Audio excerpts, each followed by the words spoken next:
아멘. 오늘은 그러므로 우리가 낙심하지 아니하노니 라는 제목으로 말씀을 나누려고 합니다. 말씀을 보실까요? 모세와 아론이 가서 이스라엘 자손의 모든 장로를 모으고 아론이 여호와께서 모세에게 이르신 모든 말씀을 전하고 그 백성 앞에서 이적을 행하니. 말씀은 지금 이스라엘 자손을 애굽에서 구원하시려는 하나님의 계획이 모세와 아론을 통해 이스라엘 자손에게 전해지는 장면을 소개하고 있습니다. 과연 그날 그곳에 모였던 사람들은 이 일을 통해 어떠한 마음을 품게 되었을까요? 하나님의 말씀을 듣게 된 그들은, 하나님의 이적을 보게 된 그들은 과연 어떠한 생각과 감정과 의지를 품게 되었겠냐는 겁니다. 말씀을 보세요. 백성이 믿음에 여호와께서 이스라엘 자손을 찾으시고 그들의 고난을 살피셨다 함을 듣고 머리 숙여 경배하였더라. 말씀은 어떻게 소개하고 있습니까? 그 말씀을 듣고 그 이적을 보고 백성이 믿었다고 소개하고 있습니다. 어떻게 그 믿음이 표현되어졌습니까? 하나님께 머리 숙여 경배하는 것으로 표현되어지고 있습니다. 말씀을 듣고 이적을 보고 믿어졌다는 거예요. 믿어졌기 때문에 자연스럽게 어떻게 반응을 하게 되었느냐? 엎드려서 머리 숙여 하나님께 경배하게 되었다는 겁니다. 이는 무엇을 방증하는 겁니까? 백성이 그 마음에 하나님의 구원 계획을 하나님의 구원 계획으로 담게 되었다는 것을 방증하는 겁니다. 품게 되었다는 것을 방증하는 거예요. 다시 말해 백성은 하나님께서 하실 일을 하나님께서 하실 일로 깨닫고 하나님께서 하실 일을 하나님께서 하실 일로 기대하게 되었다는 것을 방증한다는 거죠. 그렇다면 무엇이 궁금합니까? 과연 그 결과가 어떠했을지 궁금하지 않으십니까? 말씀을 보세요. 그들에게 이르되 너희가 우리를 바로의 눈과 그의 신하의 눈에 미운 것이 되게 하고 그들의 손에 칼을 주어 우리를 죽이게 하는도다. 여호와는 너희를 살피시고 판단하시기를 원하노라. 말씀을 통해 무엇을 깨닫게 되십니까? 하나님의 구원 계획을 하나님의 구원 계획으로 믿었던 백성들이 주어진 삶의 결과 때문에 낙심하게 되었다는 것을 깨닫게 되십니까? 하나님께서 하실 일을 하나님께서 하실 일로 기대하였던 백성들이 주어진 삶의 결과 때문에 실망하게 되었음을 깨닫게 되시냐는 겁니다. 그렇다면 묻지 않을 수 없죠. 그들은 어째서 낙심했을까요? 그들은 어째서 실망했냐는 겁니다. 우리를 바로의 눈과 그의 신하의 눈에 미운 것이 되게 하고 이게 그들이 경험하게 된 삶의 결과였다는 거예요. 잔뜩 기대했는데 하나님을 철석같이 믿었는데 그들은 이러한 삶의 결과를 만나게 되었다는 거지요. 그들의 입에서 어떠한 말이 쏟아져 나옵니까? 그들의 손에 칼을 주어 우리를 죽이게 하는 거다. 그렇다면 이것은 무엇을 방증하는 겁니까? 이는 그들이 믿었던 것과 주어진 삶의 결과가 차이가 났다는 거예요. 그들이 기대했던 것과 주어진 삶의 결과가 달랐다는 것이지요.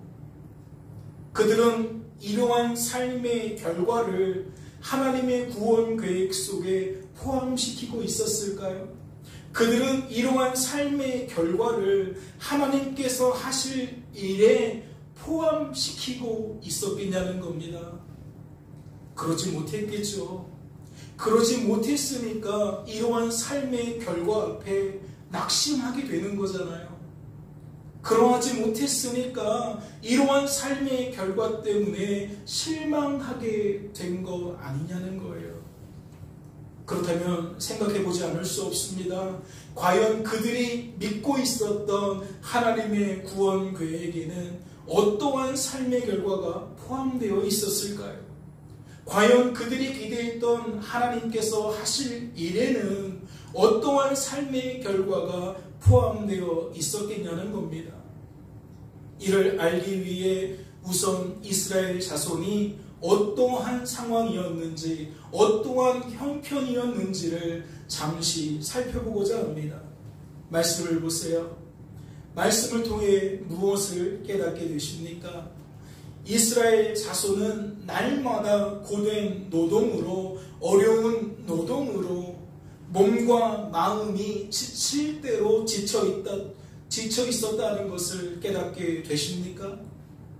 그들은 이미 바로의 눈과 그의 신하의 눈에 미운 것으로 낙인 찍혀 있었다는 것을 깨닫게 되시냐는 겁니다. 어려운 노동으로 그들의 생활을 괴롭게 하니 곧 흙 이기기와 벽돌 굽기와 농사의 여러 가지 일이라. 그 시키는 일이 모두 엄하였더라. 엄했다는 게 무엇이죠? 심했다는 거예요. 혹독했다는 거예요. 이스라엘 자손은 고된 노동으로 말미암아 탄식하며 부르짖으니 그 고된 노동으로 말미암아 부르짖는 소리가 하나님께 상달된지라. 그들이 육체적으로 얼마나 피곤했을까요? 정신적으로 얼마나 코너에 몰려 있었을까요? 잘 상상이 되지 않습니다. 그럼 그들이 이러한 삶의 결과를 기대했을까요?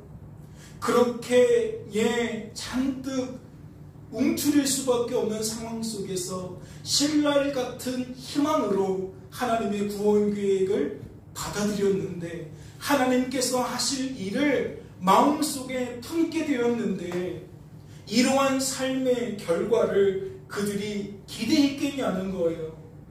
이러한 삶의 결과가 펼쳐질 것이라고는 꿈에도 상상하지 못했을 겁니다. 이러한 삶의 결과를 전혀 기대하지 못했을 거라는 거죠. 그렇다면 그들은 모세와 아론을 통해 하나님의 구원 계획을 들으며 어떠한 삶의 결과를 기대했을까요? 어떠한 삶의 결과가 펼쳐질 것이라고 믿었겠냐는 겁니다. 저는 그들이 믿고 기대했던 삶의 결과는 이런 것들이 아니었을까라고 생각합니다. 말씀을 보세요. 여호와께서 모세에게 이르시되 아침에 일찍이 일어나 바로 앞에 서라. 그가 물 있는 곳으로 나오리니 그에게 이르기를 여호와께서 이와 같이 말씀하시기를 내 백성을 보내라. 그러면 그들이 나를 섬길 것이니라. 내가 만일 내 백성을 보내지 아니하면 내가 너와 내 신하와 내 백성과 내 집들의 파리떼를 보내리니 애굽 사람의 집집에 파리떼가 가득할 것이며 그들이 사는 땅에도 그러하리라. 그날에 나는 내 백성이 거주하는 고센 땅을 구별하여 그곳에는 파리가 없게 하리니 이로 말미암아 이 땅에서 내가 여호와인 줄을 내가 알게 될 것이라.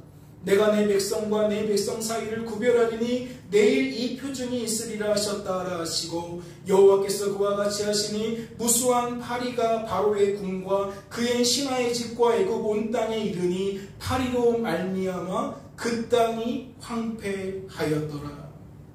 이는 애굽에 내린 네 번째 재앙인 파리떼 재앙을 소개하는 말씀입니다. 말씀은 어떠한 삶의 결과를 소개하고 있습니까? 이스라엘 자손에게 절대적으로 유리한 그러한 입장에서 철저하게 둘을 나누는, 형격하게 차이가 나도록 두 부류를 구분하는 그러한 삶의 결과를 소개하고 있습니다. 다시 말해 이스라엘 자손이 거주하는 집과 땅에만 아무런 피해가 없는, 아무런 손해가 없는, 아무런 손실이 없는 삶의 결과를 소개하고 있다는 거죠. 그렇다면 이것은 무엇과 대조를 이루는 겁니까? 그들이 모세와 아론을 통해 하나님의 구원 계획을 듣기 전에 날마다 마주해야 했던 비참한 삶의 결과와 너무나도 대조를 이루는 겁니다. 무슨 뜻이죠? 하나님의 구원 계획을 듣기 전에는 언제나 손해보는 것은 누구였습니까? 언제나 피해보는 것은 누구였습니까? 언제나 손실을 겪게 되는 것은 누구였냐고요? 애국 사람들이 아니었습니다. 철저하게 이스라엘 사람들이었습니다. 그런데 말씀은 지금 무엇을 드러내고 있는 겁니까? 그 반대의 상황을 이야기하고 있는 겁니다. 철저하게 이스라엘 사람들에게는 아무런 손해가 없는, 아무런 손실이 없는, 아무런 손해가 없는, 그리고 오직 누구에게만 손해가 있는?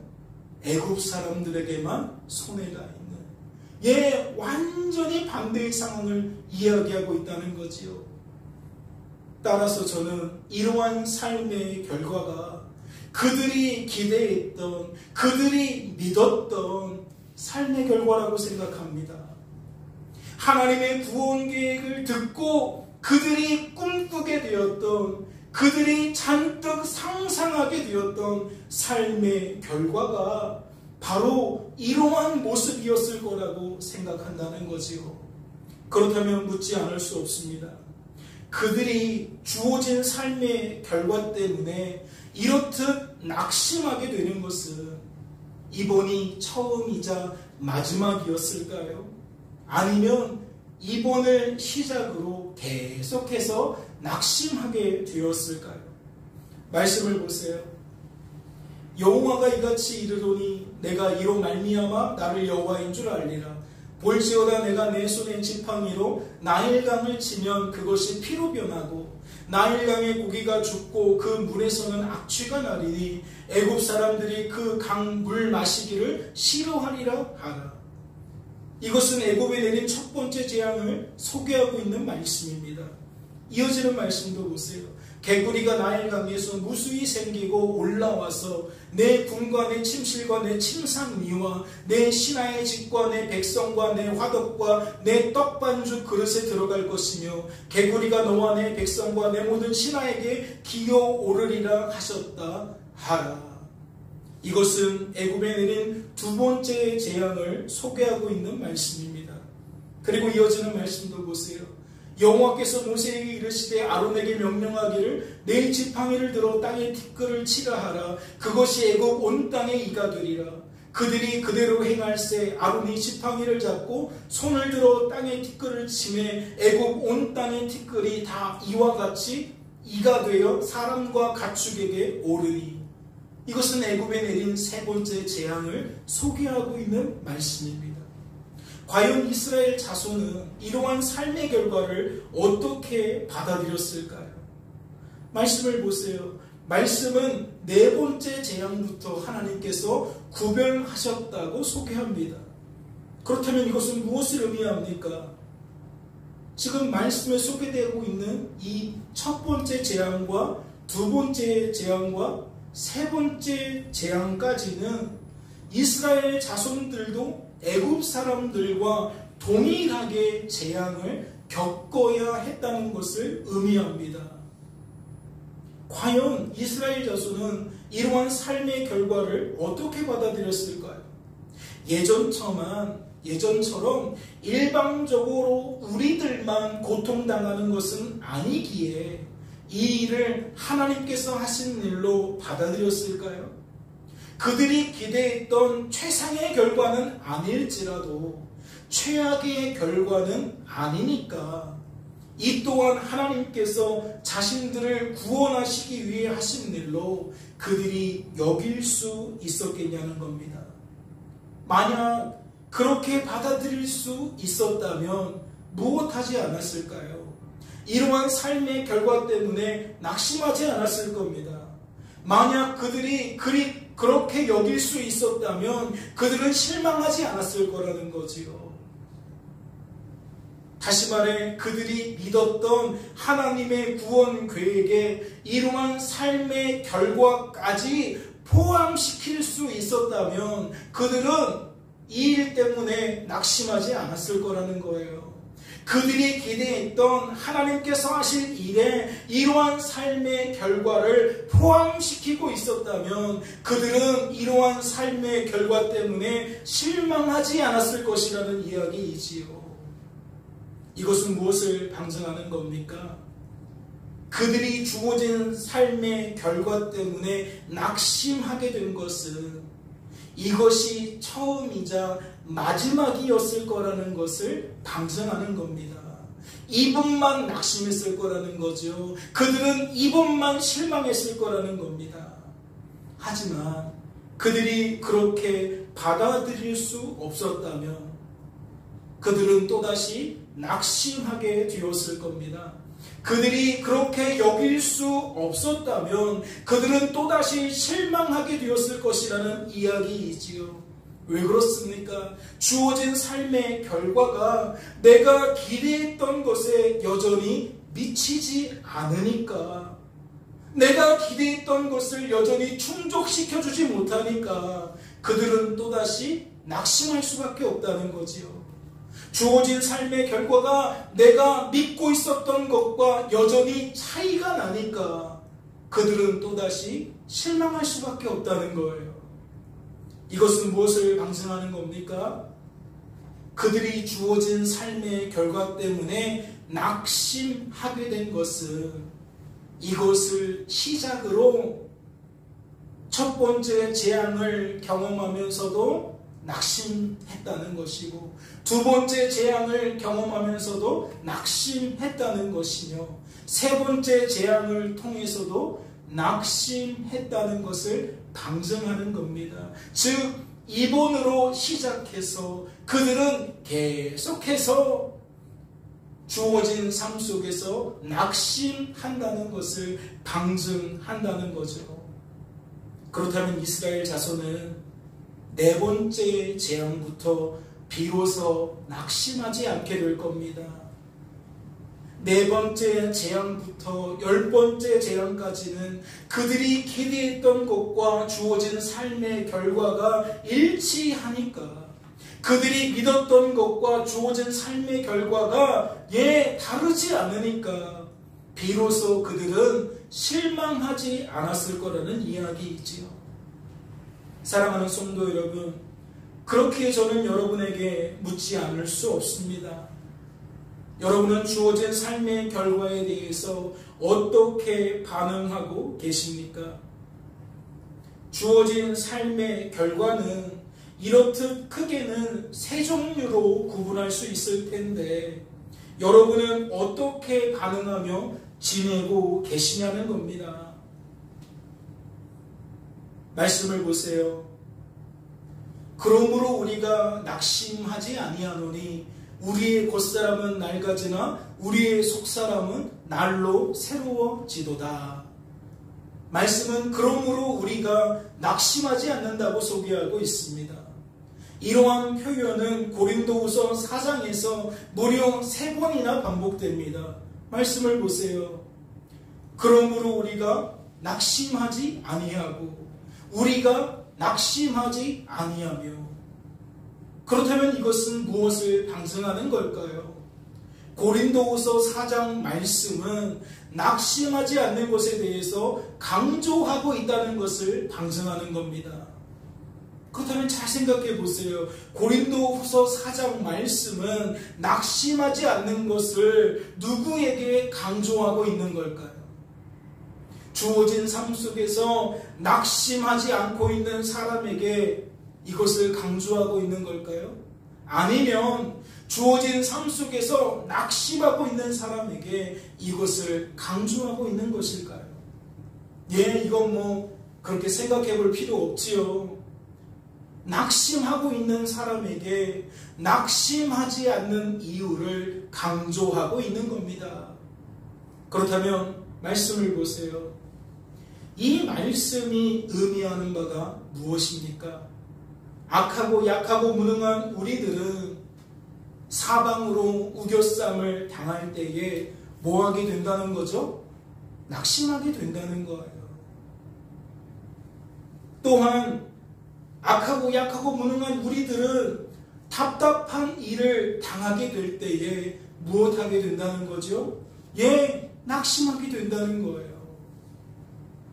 그렇다면 이러한 삶의 결과는 어떠한 삶의 결과를 이야기하는 겁니까? 사방으로 우겨쌈을 당하는 상황은 어떠한 상황을 말하는 거죠? 완벽한 불일치를 말하는 겁니다. 내가 기도했던 것과는 하나도 맞지 않는다는 거지요. 동서남북 하나도 내가 기대했던 것과 닮은 것이 없어요. 그래서 어디를 쳐다봐도 마음이 불편해요. 즉 어디를 쳐다봐도 우리는 우리의 마음이 낙심하게 되는 것을 막을 길이 없다는 거죠. 또 답답한 일을 당하는 것은 무엇을 의미할까요? 부분적인 불일치를 의미하는 거죠. 사방을 둘러보면 일치하는 것도 있어요. 그런데 여전히 무엇이 존재해요? 일치하지 않는 게 존재하는 거예요. 하나는 맞았는데 나머지 세 개는 꽝이라는 거죠. 두 개는 맞았는데 두 개는 꽝이라는 겁니다. 하나는 맞았는데 세 개는 꽝이라는 거죠. 그러면 우리들은 어떻게 반응할 수밖에 없습니까? 낙심할 수밖에 없습니다. 실망할 수밖에 없어요. 왜 그렇죠? 죄된 본성을 따라 살아갈 수밖에 없는 우리들은 언제나 어떠한 결과를 기대하니까요. 그러한 우리들은 언제나 완벽한 일치를 기대하니까요. 중간고사를 예를 들어 볼까요? 네 과목이 있는데 네 과목 중에 내가 원하는, 내가 생각했던 결과에 다 도달해야 우리가 만족하지 않습니까? 그 중에 하나라도 내가 기대했던 것보다 떨어지면 우리는 바로 그것 때문에 뭐하게 됩니까? 실망하게 됩니다. 바로 그것 때문에 우리들은 낙심하게 된다는 거지요. 다시 말해, 지금 말씀이 소개하고 있는 이러한 삶의 결과를 우리들은 기대하지 않는다는 겁니다. 그러니 이러한 삶의 결과를 마주하게 되면 어떻게 반응할 수밖에 없는 겁니까? 낙심으로 반응할 수밖에 없는 겁니다. 실망으로 반응할 수밖에 없다고요. 말씀은 바로 그런 우리들에게 낙심하지 않는 이유를 어떻게 소개하고 있는 겁니까? 말씀을 보세요. 어두운 데에 빛이 빛이라 말씀하셨던 그 하나님께서 예수 그리스도의 얼굴에 있는 하나님의 영광을 아는 빛을 우리 마음에 비추셨느니라. 하나님께서 우리 마음에 복음의 광채를 비추셨기 때문이라고 소개하고 있습니다. 이는 무엇을 의미합니까? 완벽한 일치가 아니라도 주어진 삶의 결과 때문에 낙심하거나 실망할 수밖에 없는 우리들의 한계를 하나님께서 무엇하도록 만드셨다는 거예요? 극복할 수 있도록 만드셨다는 거예요. 우리들의 한계를 뛰어넘을 수 있도록 만드셨다는 거지요. 우리들의 생각과 감정과 의지는 언제나 죄된 본성을 따라 반응할 수밖에 없는데 하나님께서 하나님의 영을 따라 반응할 수 있도록 만드셨다는 이야기라는 거예요. 그래서 설령 완벽한 불일치라도 네 과목 다 내가 원하는 그 결과가 아니에요. 그랬다 할지라도 하나나 둘은 맞는데 둘이나 셋은 달라요. 그래도 우리는 어떻게 반응할 수 있다? 하나님 때문에 낙심하지 않을 수 있다.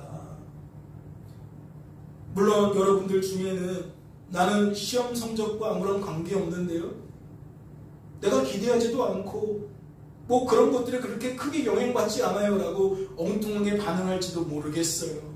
나는 학생도 아닌데 왜 맨날 학생에 대한 이야기를 비유로 듭니까? 라고 생각할지도 몰라요. 여러분, 생각의 틀을 조금 넓혀보세요. 저는 지금 학생의 신분에서 시험 결과에 대한 예로 들고 있지만 성인이면 성인에 맞는 결과가 있지 않을까요? 중년이면 중년에 맞는 기대치가 있지 않을까요? 거기에 적용시켜 보세요. 질병을 가지고 있는 사람은 그 질병을 풀어가고 있는 과정에 적용해 보시고, 회사 생활을 하고 계시는 분은 그 회사 생활을 하고 있는 과정 속에 적용해 보시라는 거지요. 과연 우리들이 어떻게 반응하고 있는지, 어떻게 반응할 수밖에 없는지 우리들의 삶의 결과를 보면 나타나잖아요. 그런데 말씀은 지금 무엇을 소개하고 있다?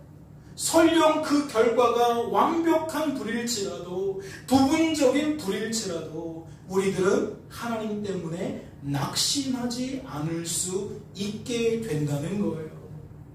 말씀은 그 이유를 이렇게도 소개합니다.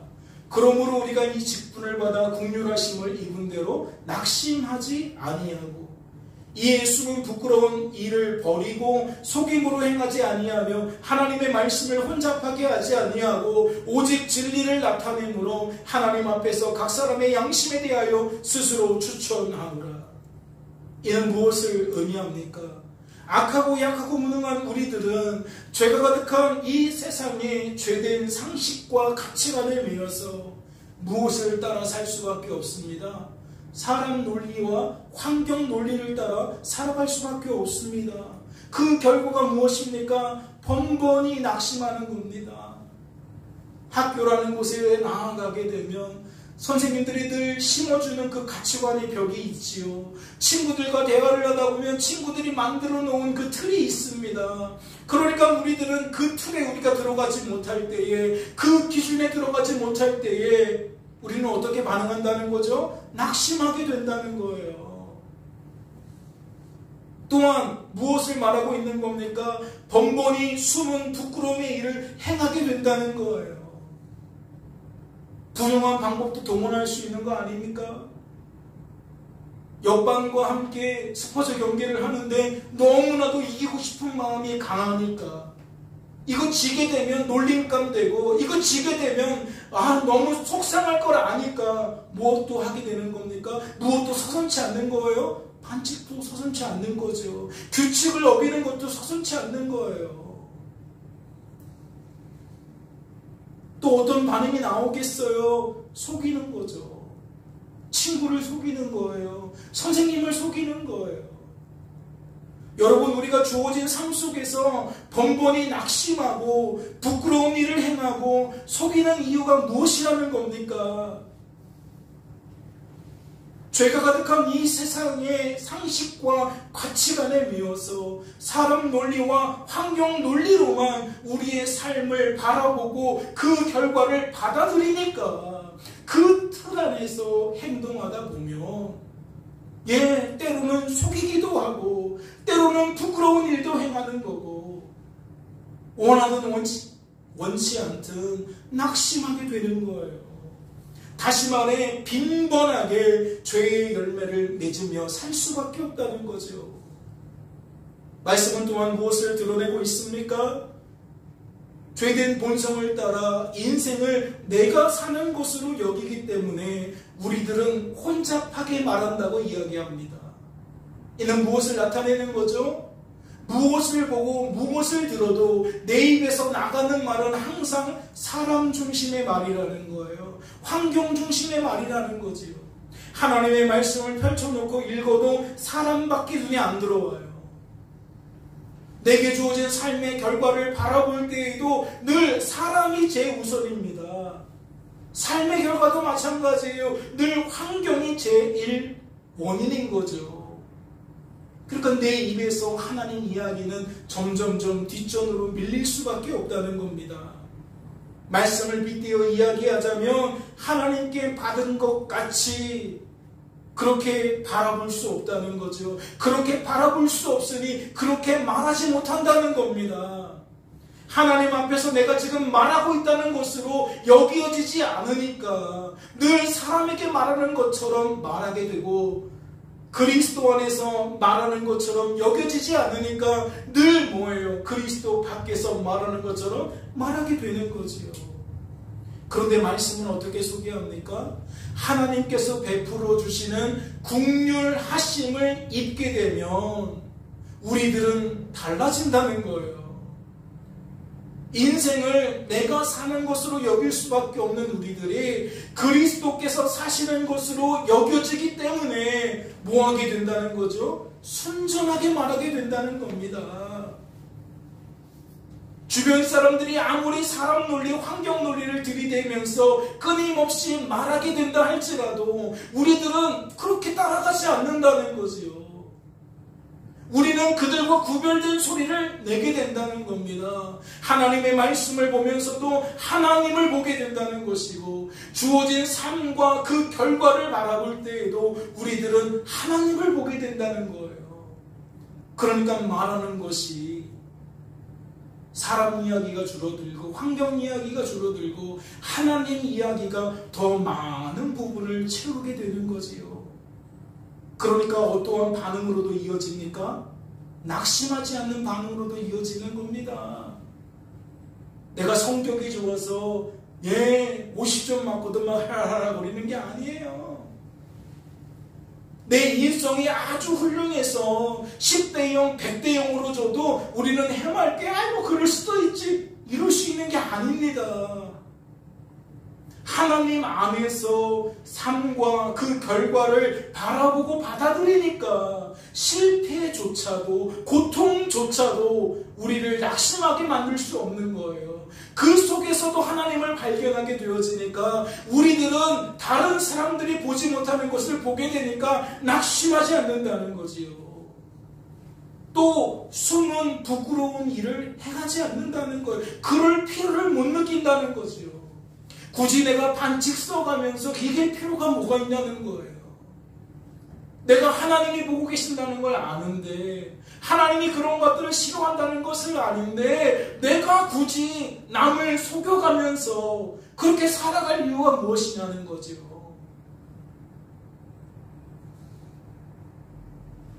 하나님께 긍휼하심을 입게 되면 우리는 전혀 다른 삶을 살게 된다는 거예요.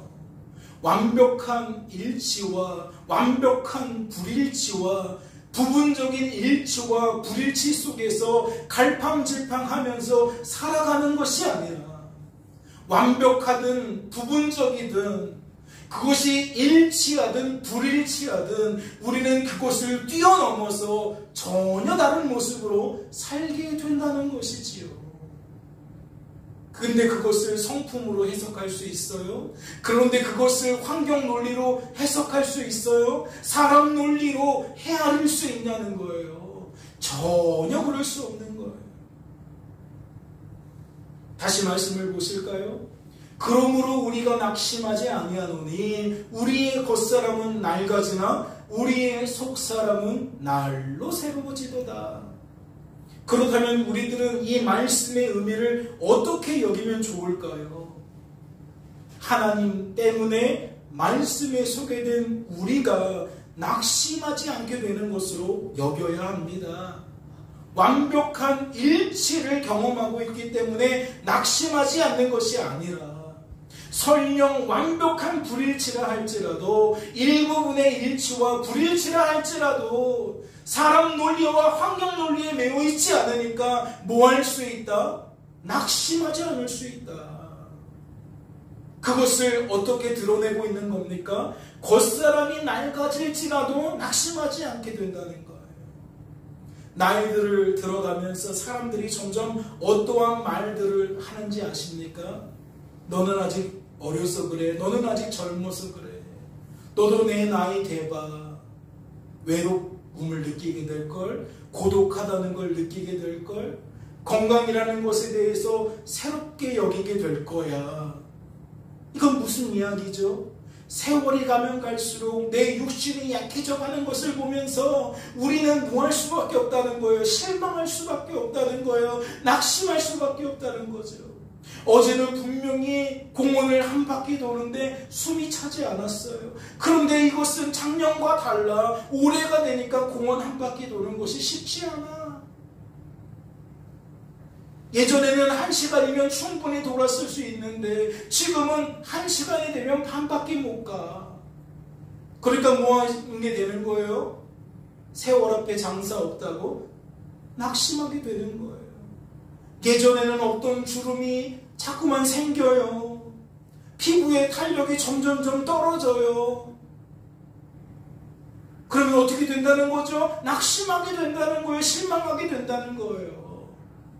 그런데 말씀은 지금 뭐라고 말하고 있습니까? 겉사람이 낡아질지라도 낙심하지 않는다는 거예요. 이것은 무엇을 방증하는 겁니까? 완벽한 불일치라도, 일부분의 불일치라도 하나님 때문에 낙심하지 않게 된다는 것을 말하고 있는 거예요. 하나님 때문에 말씀에 소개된 우리는 무엇을 보고 있습니까? 비록 육신은 낡아지고 있지만 속사람이 날로 새로워지는 것을 보고 있어요. 예전에는 없던 헤아림이죠. 예전에는 완벽한 일치냐 완벽한 불일치냐 일부분의 일치냐 불일치냐 그러한 종류 속에서 허덕이고 살았는데 지금 말씀은 전혀 다른 헤아림을 말하고 있다는 거죠. 잠시 있다 사라져버릴 것들에 내 마음이 흔들리는 것이 아니라 내 속에서 날로 새로워지는 그 영원한 것들에 내 마음이 사로잡혀서 나는 오늘도 기쁘다는 거예요. 나는 오늘도 평안하다는 거예요. 다시 말해 나는 오늘 낙심하지 않는다는 거지요. 이는 이어지는 말씀에서 더욱 뚜렷하게 드러나고 있습니다. 우리가 잠시 받는 환난에 경한 것이 지극히 크고 영원한 영광에 중한 것을 우리에게 이루게 하미니 우리가 주목하는 것은 보이는 것이 아니요 보이지 않는 것이니 보이는 것은 잠깐이요 보이지 않는 것은 영원합니다.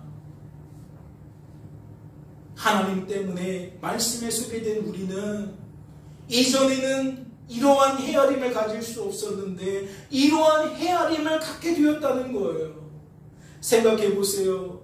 육신의 안목을 따라 살아갈 수밖에 없는 우리들이 무엇을 가볍게 여기고 무엇을 무겁게 여기겠습니까?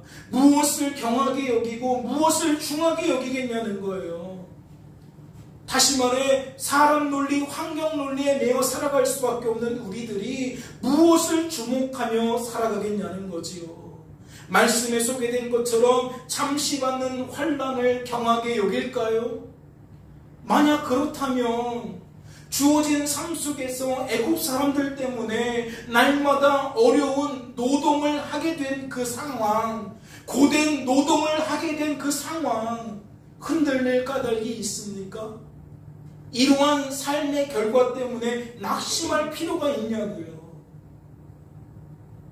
사실은 낙심할 필요가 전혀 없는 거예요. 하지만 우리가 지금까지 논의해 본 것처럼 우리는 어떠한 존재입니까? 이거 못 견디는 존재입니다. 왜 이렇게 나만 힘든 거야? 라고 말하면서 우리는 매일같이 짜증을 부릴 수밖에 없고 실망할 수밖에 없고 마음이 여유가 없이 살아갈 수밖에 없다는 거죠. 이것도 마찬가지 아닙니까? 우리가 보고 있는 것이 무엇입니까? 우리가 보고 있는 것은 영원한 것이 아닙니다. 지금 보이는 것입니다.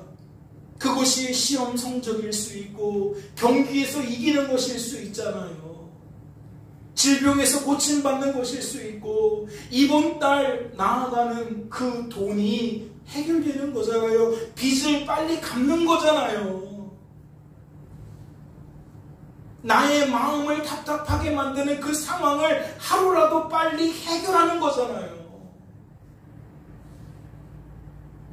결코 우리가 주목하는 것은 보이지 않는 것이 아니라는 거예요. 늘 보이는 것에 매여 있다라는 거죠. 우리들은 그러한 것들을 주목하며 살아갈 수밖에 없다는 겁니다. 육신의 안목을 따라 살아갈 수밖에 없다는 것이고 죄된 본성을 따라 살아갈 수밖에 없다는 거지요. 그렇다면 고린도 후서에서 그러한 우리들을 너무나도 잘 알 텐데 어째서 이와 같은 말씀을 반복하고 있는 걸까요? 그러므로 우리가 낙심하지 않는다. 아마 이 말씀을 듣게 되었을 때에 수많은 사람들이 낙심하는 중에 들을 겁니다. 배우자 때문에 낙심하고, 자녀들 때문에 낙심하고, 부모님 때문에 낙심하고, 이런 것 때문에 낙심하고, 저런 것 때문에 낙심하고, 그렇게 우리는 이 말씀을 대할 때마다 낙심하고 있는 상태에서 대하게 되어질 거라는 거지요. 그렇다면 다시 여쭙겠습니다. 이러한 말씀에 담긴 하나님의 의도가 무엇일까요? 하나님의 목적이 무엇이겠냐는 겁니다. 이는 성부, 성자, 성령 하나님의 구원 계획 속에 담긴 하나님의 그 기쁘신 뜻을 따라 성도된 우리들이 우상 숭배자들과 전혀 다른 헤아림을 가지고 하나님의 말씀을, 주어진 삶의 결과를 바라보고 받아들이며 순전하게 말하는 것을 바라시는 겁니다. 다시 말해 주어진 삶 속에서 성도다운 삶을 살아가는 것을 하나님께서 바라신다는 거지요. 하나님은 그러한 하나님의 뜻을 이루시기 위해 오늘도 우리들의 마음에 복음의 광채를 비추사 우리들을 향한 하나님의 뜻이 무엇인지, 우리들을 향한 하나님의 마음이 무엇인지 이렇게 친히 새겨주고 계신 겁니다. 바라기는 그런 하나님의 손길을 따라 날마다 주어진 삶 속에서 순전하게 말하는 저와 여러분이 되어지기를 소망합니다. 성도다운 삶을 살게 되어지는 저와 여러분이 되어지기를 소망합니다. 잠시 기도합니다. 하나님 아버지, 아무리 말씀을 봐도 우리들은 하나님이 아니면 하나님이 원하시는 대로 살아갈 수 없음을 확인하게 됩니다. 하나님은 순전하게 말하기를 바라시지만 우리는 늘 혼잡하게 말할 수밖에 없는 사람들인 것을 깨닫게 됩니다. 지난 한 주간의 삶이 다르지 않지요. 지난 한 주간의 삶 속에서 우리들이 나타낸 모습이 무엇입니까? 가정 안에서, 일터와 사업장에서, 학교에서, 병원에서 우리가 우리의 입술로 뿜어낸 열매가 무엇입니까? 하나님이 기뻐하시는 의의 열매입니까? 그렇지 않지요. 하나님이 기뻐하지 않는 불의의 열매가 끊임없이 쏟아져 나왔을 겁니다.